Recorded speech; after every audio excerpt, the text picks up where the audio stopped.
Hi friends, చూడండి మనకి capsicum విత్తనాలు లేవు అని అనుకుంటే బాధపడకండి. మన మార్కెట్లో తెచ్చుకుని ఇది క్యాప్సికమ్, ఇది చూడండి ఇలా ఉంది. కొద్దిగా మనం పండింది తెచ్చుకోవాలి. దీని పిక్కలు బాగుంటాయి. ఇప్పుడు దీన్ని నేను కట్ చేసి పిక్కలు తీసి ఎలా నాటుకోవాలో చూపిస్తాను. అలా చేసుకుంటే మనం క్యాప్సికమ్ మొక్కలు వస్తున్నాయి, కాయలు వస్తాయి. ఇలాగా నేను కట్ చేసుకున్నాను. కట్ చేసి ఇలా కట్ చేశాను. ఇలా గింజలు వచ్చాయి. దీన్ని మనం ఒక ప్లేట్ తీసుకుందాం.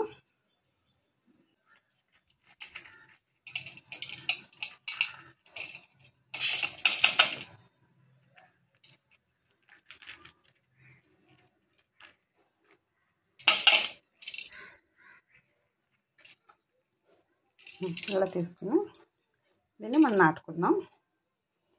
చూపిస్తాను మీకు ఎలా నాటాలో.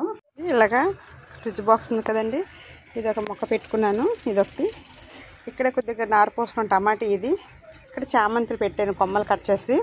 ఈ పక్క చిన్న ప్లేస్ ఉంది కదా మనకి, ఈ ప్లేస్లో మనం ఈ నారు పెట్టేసుకుందాం. ఇలాగే కొద్దిగా ఫస్ట్ మట్టి ఇలా గుల్ల చేయాలి. మన గార్డెన్లో మట్టి ఎప్పుడు గుల్లగానే ఉంటుంది. ఇందులో వేస్తాను, నేను మట్టిలో కలుపుతుంటాను కాబట్టి. లేక కోకో బీటీని వేస్తాను. ఇలాగండి ఇలా పాడలు తీద్దాం. ఇలా చూడండి, ఇలా తీసాను కదా, ఇలాగా వాటిలో ఇలా వేసుకుందాం.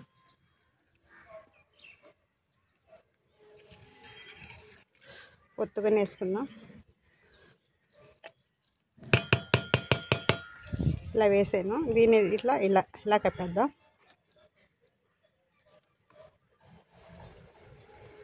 మనకి ఏ విత్తనాలు లేవని బాధపడకుండా మన కిచెన్ నుంచి చాలా వస్తాయండి.